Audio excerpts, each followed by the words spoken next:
सबको यीशु के नाम में जय मसीह की।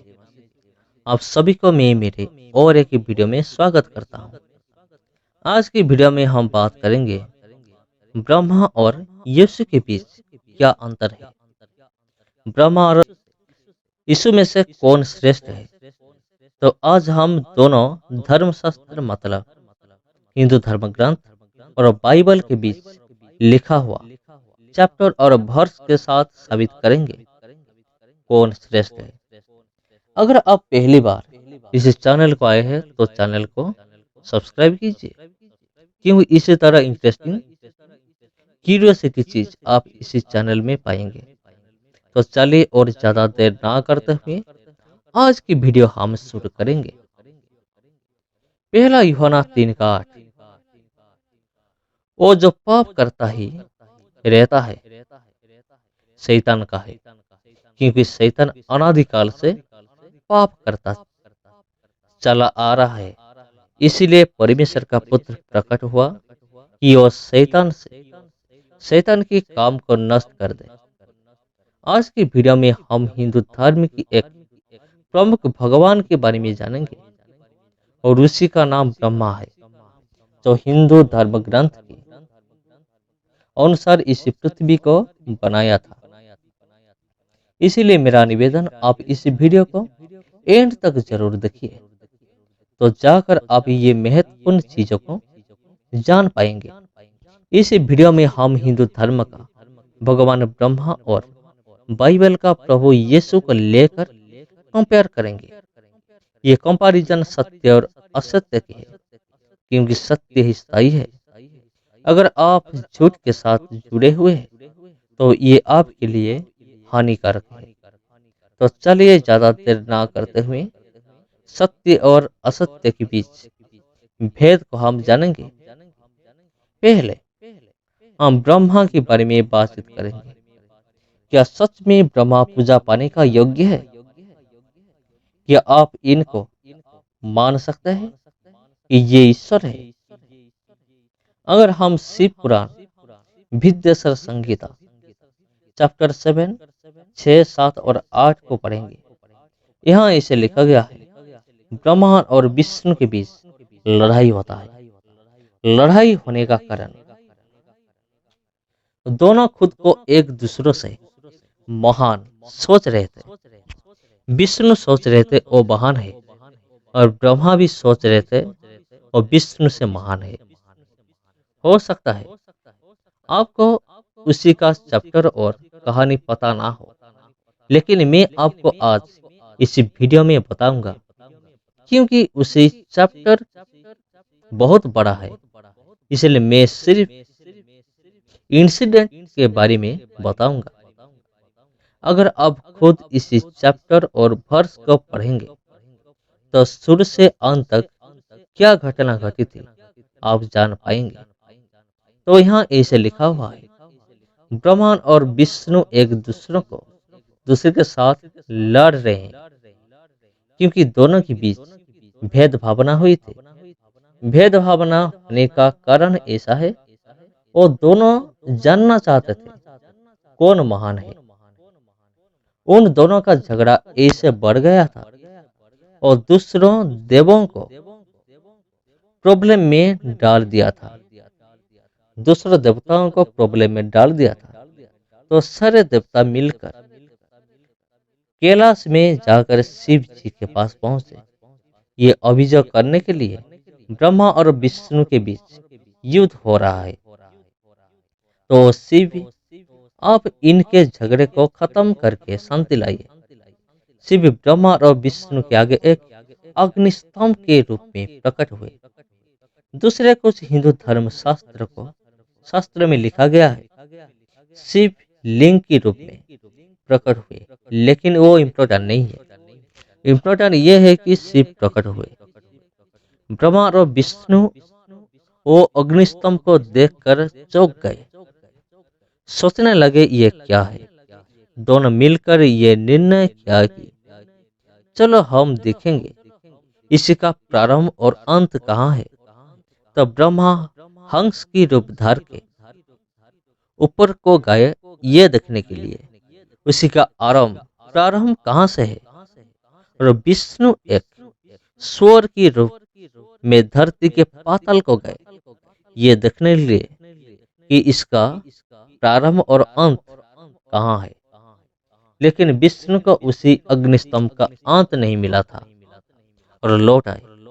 इसी तरह ब्रह्मा को भी प्रारंभ नहीं मिला था, लेकिन सिर्फ शर्त को जीतने के लिए वो एक केतकी फूल को लेकर लौट आए और कहा उनको उस अग्निस्तंभ का प्रारंभ मिल गया है।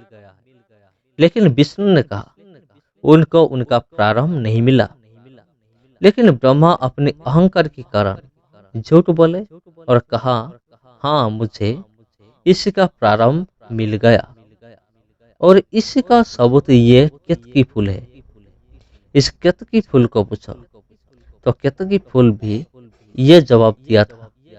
उसी के बाद उसी अग्निस्तंभ से शिव प्रकट हुए और ब्रह्मा की 5 मास सर को काट दिया क्योंकि वो झूठ बोले। उसी के बाद शिव ब्रह्मा और सारे केतकी फूल को श्राप दिया क्योंकि वो दोनों झूठ बोले। शिव ने श्राप दिया कि आज से तुम दोनों को लोग ज्यादा नहीं पूजेंगे क्योंकि तुम दोनों झूठ बोले।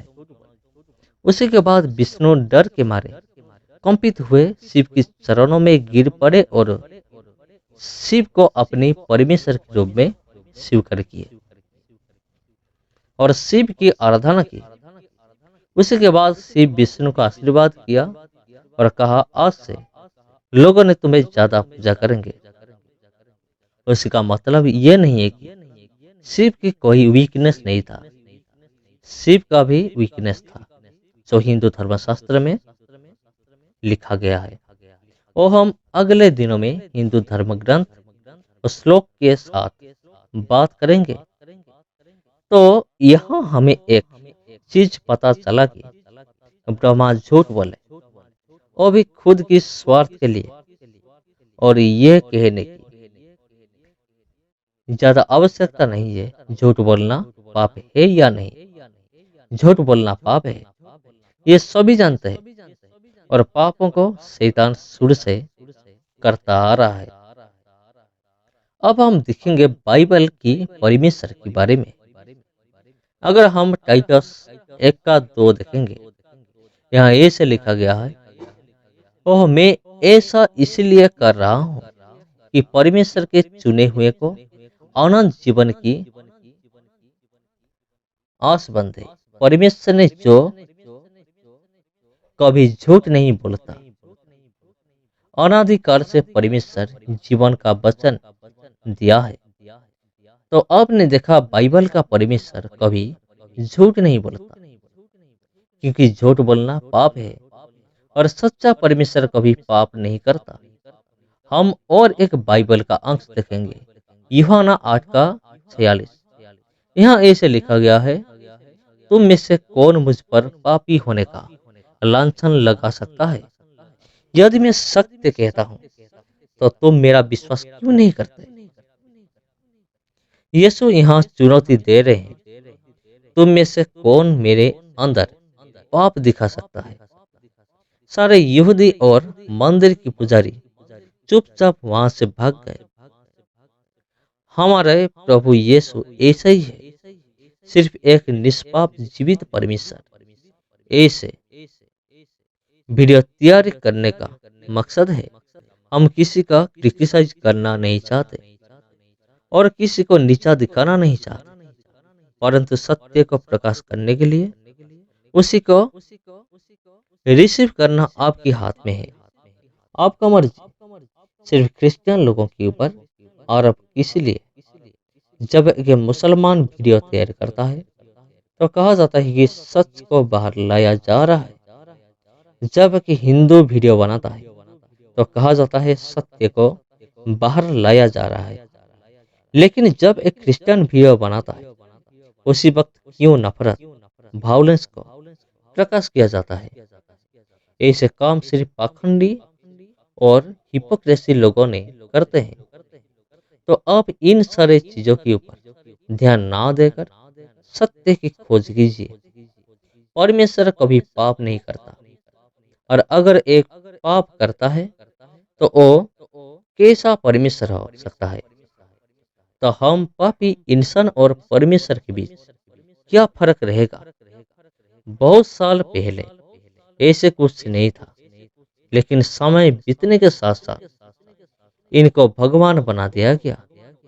हमारा देश में एक विषय है, यहाँ किसी को भी यहाँ किसी को भी भगवान रूप में तैयार किया जा सकता है, लेकिन हम उनकी जैसा अंधे नहीं है।